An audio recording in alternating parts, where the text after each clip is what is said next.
You must take enormous care about the water because it's 72% and it has tremendous memory. Immediately when it comes in the tap, if you take it and immediately drink it, it will work as poison in your system. The air gets affected just by the sounds and the intentions and the emotions. Get some sun on your body every day because sunlight is still pure.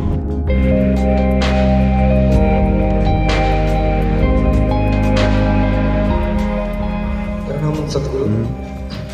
So I have listened to you saying that 70% of our body is water, and if we drink the energized water, it really we can have grip on the body and mind. Is it true with the air and food that we take? Because in the city we have to live with the polluted air and the air-conditioned rooms in our company. So could you please explain the both the shuddhi process in elaborate?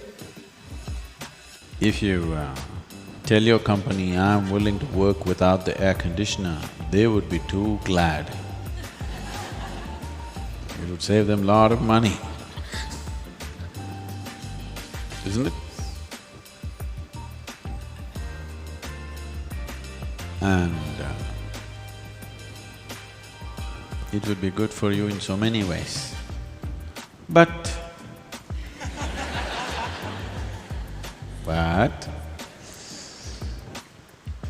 now, the city is not in that kind of condition where if you open your window, breeze will not come, smoke will come, smell will come, dust will come.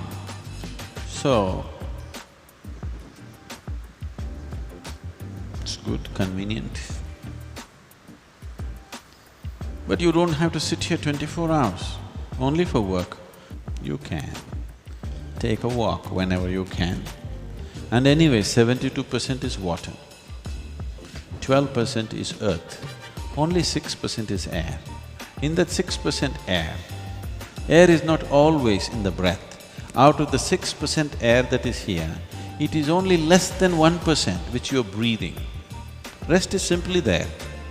For some people, it's concentrated in the brain. But otherwise, in every cell in the body, there is air. So when you say air, it's not just the breath.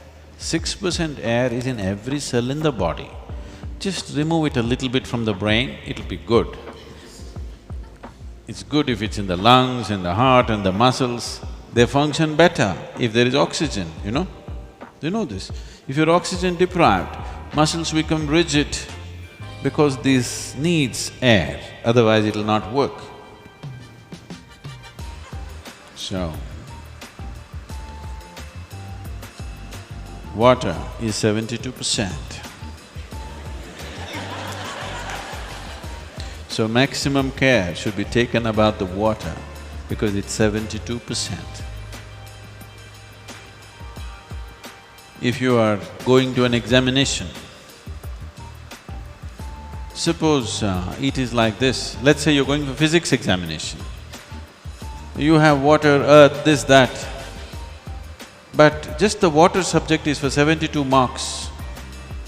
Naturally, you spend more time reading about water, isn't it? Studying water, yes or no? Air is only 6%, you may not study because you are okay with 94. Water you must study because it's 72%. You must take enormous care about the water because it's 72% and it has tremendous memory. If I open this water, or even without opening, if I say something to this water, it remembers. There has been a lot of experiments in this direction. So, if you take this water from wherever the Waterworks is and pump it to your house, let's say it went through 50 bends, pumped forcefully with a certain force, which naturally is done, and you're living on 12th floor of the apartment, so further forced up. Now they're saying, if it goes through 50 bends, about 60% of the water has turned poisonous. Immediately when it comes in the tap, if you take it and immediately drink it, It will work as poison in your system. If you take it and hold it for some time, it will undo itself again. Because the poisoning is not chemical, it is molecular. Molecular changes are happening, no chemical change is happening.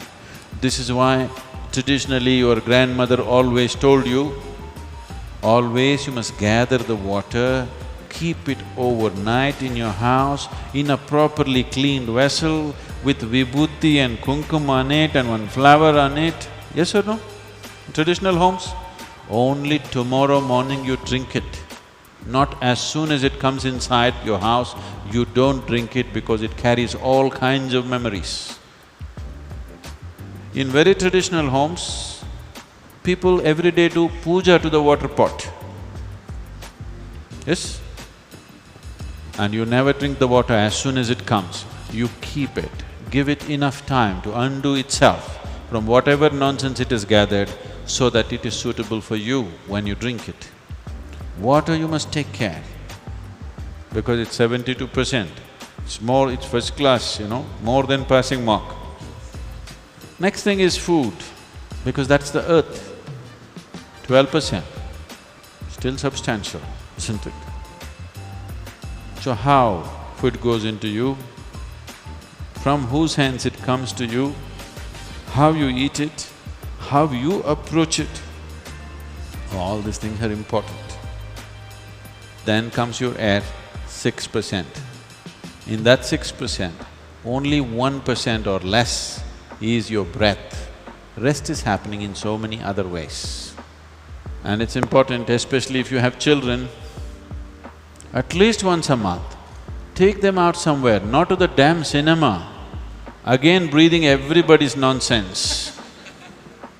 The air gets affected just by the sounds. And the intentions and the emotions, all the rubbish that's happening on the screen and all the rubbish that's reflecting in human minds of violence, of sex, of greed, of this and that, is affecting that limited air in that hall in a tremendous way.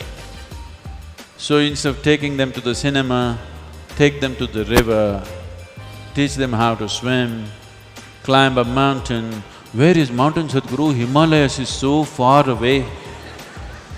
Even a small hill is a mountain for your boy. Yes? Even a little rock, just go climb and sit on one of them. Children will enjoy it immensely, they will become fit, you will become fit. And above all, your body and mind will function differently. And above all, you are in touch with the Creator's creation, which is the most important thing. Not your own rubbish that you made. Yes, it's comfortable right now, but it's not everything. So instead of going to the restaurant, instead of going to the cinema, instead of going somewhere else like that, at least once a month, it doesn't cost anything. Huh? Doesn't cost anything. You can take your rice and alkai and go and eat there. Anyway you have it. You don't have to spend money on this. Even better, if you don't want to spend money even on the bus or car, all of you cycle. Just 3 kilometers, 5 kilometers outside Hyderabad, sit on one rock, just spend time there, feel the sun. It's very important you get some sun, air, good water. Come back, you are doing bhuta shuddhi in a very natural way. It is not the ultimate type of bhuta shuddhi, but you are doing some bhuta shuddhi. This is what I was saying just now. If you take care of food, water, air is not always in your hands because you're living in a city. But water and food you can take care. And what kind of fire burns within you, that also you can take care. Sunlight has not become impure, isn't it? Get some sunlight every day, please. Get some sun on your body every day, because sunlight is still pure, isn't it? Nobody can fortunately contaminate it. And what kind of fire burns within you? Is it the fire of greed, fire of hatred, fire of resentment, fire of anger, fire of love, fire of compassion? What kind of fire burns within you? you take care of that, then you don't worry about your physical and mental well-being, it's taken care of.